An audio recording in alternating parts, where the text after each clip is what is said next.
காரைக்கால் பேரளம் ரயில் பாதை கடந்த 38 ஆண்டுகளுக்கு பிறகு மீண்டும் சீரமைக்கப்பட்டும் பயணிகள் ரயில்கள் இயக்கப்படாததால் ரயில் சேவையை பயன்படுத்த முடியாத நிலை உள்ளதாக குற்றச்சாட்டு எழுந்துள்ளது. அது குறித்து காரைக்கால் பகுதி மக்கள் தெரிவிக்கும் கருத்துக்களை நாம் பார்க்கலாம். 1984 வருடம் மூடப்பட்ட காரைக்கால் பேரளம் ரயில்வே வழித்தடம் மிகப்பெரிய போராட்டங்கள் நடத்திய பின்பு 2025 புதிய சேவை துவக்குவதற்கான வழித்தடங்கள் தயாராகிடுச்சு. முதல் சோதனை ஓட்டம் ஓடும்போது நாங்கள்லாம் பொதுமக்கள்லாம் திரண்டு நின்று வரவேற்று ஆர்ப்பரித்து எங்கள் முகங்களில் மகிழ்ச்சி பொங்க வரவேற்று விரைவில் இங்கு பயணிகள் ரயில் ஓடப்போகிறது என்ற அளவிடா மகிழ்ச்சியில் இருந்த எங்கள் மீது எங்கள் முகங்களில் நிலக்கரி சேவையை பயன்படுத்தி கொண்டு கரியை பூசிவிட்டார்கள் என்பதுதான் இன்றைய நிதர்சனமான நிகழ்வு. நாங்கள் கேட்டது பயணிகள் ரயில் சேவை. காரணம் என்னவென்றால் வரக்கூடிய மார்ச் 6ஆம் தேதி சனீஸ்வர பகவான் கோயிலுடைய சனிப்பெயர்ச்சி மிக பிரம்மாண்டமான முறையில் நடைபெற உள்ளது. அதற்கு எங்களுக்கு ரயில் சேவை முக்கியம். அது மட்டும் இல்லாமல் காரைக்காலிலிருந்து வடக்கு பகுதிக்கு மாயாவரம் மார்க்கமாக செல்லக்கூடிய ரயில் சேவைகள் எங்களுக்கு மிகவும் இலகுவாக இருக்கும். நேரம் குறைவு, அதே மாதிரி கட்டணமும் குறைவாக இருக்கும். ஆக மக்களுடைய பொது நலத்தை இந்த அரசாங்கம் மேற்கொண்டு இந்த வழித்தடத்தை நிரந்தரமாக பயணிகள் விடுவதற்கு ஒன்றிய அரசு உடனடியாக ஆவணம் செய்ய வேண்டும். இல்லை என்றால் போராட்டம்தான் அதற்கு தீர்வு என்றால் அதற்கும் நாங்கள் தயாராக இருக்கிறோம். புதுச்சேரியுடைய சபாநாயகர் அவர்கள் சோதனை ரயில் ஓட்டத்தை மிகப்பெரிய அளவில் பச்சை கொடி காட்டி ஏதோ இன்றிலிருந்து என்னமோ பயணிகள் ரயில் வரப்போகிறது என்று ஆர்ப்பரித்து இங்கு விழாவெல்லாம் நடத்தினார்கள்.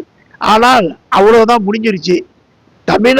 புதுச்சேரி அரசாங்கம் தான் காரைக்காலை புறக்கணிக்கிறது என்றால் ஒன்றிய அரசாங்கமும் ஒரு வழித்தடத்தை உண்டாக்கி அதில் பயணிகள் ரயில் சேவையை நிறுத்திவிட்டு அதை ஓட விடாமல் இப்போது நிலக்கரி சேவையை நடத்தி கொண்டு இருப்பது மிகவும் கண்டிக்கக்கூடிய விஷயம்.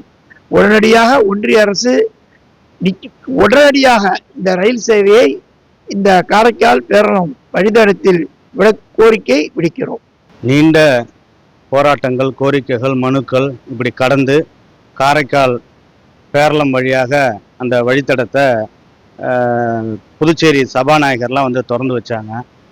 ஆனால் எங்களுக்கு நாங்கள்லாம் ரொம்ப ஆர்வமாக எதிர்பார்த்ததுனாக்கா பயணிகள் ரயில் வரும். இதில் முக்கியமாக பார்த்தீங்கன்னாக்கா பாண்டிச்சேரியுடைய இன்னொரு பிராந்தியமாக காரைக்கால் இருக்குது.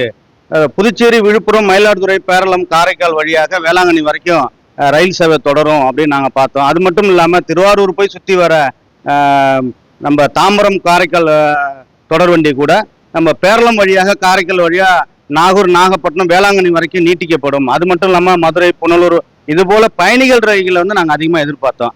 ஆனால் இந்த ரயில் சேவை இந்த பாதையில் துவக்கப்பட்டதுலேருந்து வெறும் நிலக்கரி மட்டும்தான் போகுது. ஒரு நாளைக்கு ஏறக்குறைய சுமார் 10லேருந்து 14 முறை இந்த கேட்டுகள் சாத்தப்படுது.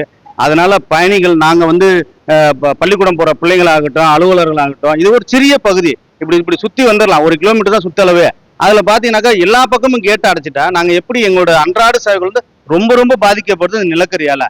ஆகவே ஒன்றிய அரசாங்கம் விரைந்து இந்த பேரளம் டு காரைக்கால் வழியா வேளாங்கண்ணி வரைக்கும் இயக்கக்கூடிய பயணிகள் ரயிலை உடனே இயக்கணும்னு சொல்லி கேட்டுக்கிறோம். இந்த காரைக்கால் பேரளம் வழித்தடம் பார்த்தீங்கன்னா முக்கியமாக மும்மதங்களை இணைக்கும் ஒரு வழித்தடமாக அமைந்துள்ளது. அதாவது திருநள்ளார் கோயில், நாகூர் மற்றும் வேளாங்கண்ணி இந்த ஒரு வழித்தடம் மட்டுமே இதை இணைக்கும் வகையில் அமைந்துள்ளது. அதே போல இந்த வழித்தடத்தால் பார்த்தீங்கன்னா நாகையிலிருந்தோ காரைக்காலிலிருந்தோ சென்னை மார்க்கமாக செல்ல 2 மணி நேரம் பயணம் குறையும். இந்த பேரளம் காரைக்கால் வழித்தடம் அமைக்கப்பட்டால் இதனால் பொதுமக்கள் அதிக அளவு பயணிக்கவும் வழிவகை செய்யப்படும். அதனால இந்த ஒட்டுமொத்த நாகை காரைக்கால் பொதுமக்களின் முக்கிய கோரிக்கை இந்த காரைக்கால் பேரள வழித்தடத்தில் பயணிகள் ரயில்கள் நிரந்தரமாக இயக்க வேண்டும் என்பதே முக்கிய கோரிக்கையாக உள்ளது. 38 ஆண்டுகளுக்கு பின் மீண்டும் பயன்பாட்டிற்கு வந்த காரைக்கால் பேரளம் ரயில் பாதையில் சரக்கு ரயில்கள் மட்டும் இயக்கப்படுவது குறித்தும் பயணிகள் ரயில்கள் இயக்க வேண்டிய அவசியம் குறித்தும் பொதுமக்கள் கருத்துக்களோடு எமது செய்தியாளர் அந்தோணிராஜ் வழங்கிய தகவல்களை பார்த்தோம்.